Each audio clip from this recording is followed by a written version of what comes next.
И општина Липково бара зголемување на блок дотациите за училиштата за нормално спроведување на воспитно-образовниот процес. Првиот човек на општината информира дека веќе е упатено барање и се чека на одговор. Владата одлучи училиштата да имаат ефтина струја, но се уште се високи цените на нафтата и огревното дрво.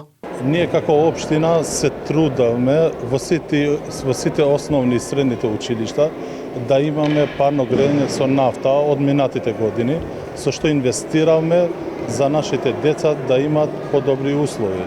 Али не знаеме дека нафтата ни беше 20 денари, денеска го имаме 100 денари. И сега, согласно блок дотациите што ги имаме од Министерство за образование и наука, не може ни еден месец да одржуваме како општина. И бараме од Министерство да зема итни чекори пред да ни дојде студеното време, и тоа не е само како избор. И сега чекаме, не ние, заедно со ЗЕЛТ и секоја општина, од Министерство и од владата. Во Липково функционираат 11 основни и едно средно училиште. Претходно и општина Куманово побара зголемување на блок дотациите за училиштата. Се стравува дека ќе се доведе во прашање функционирањето на воспитно-образовниот процес.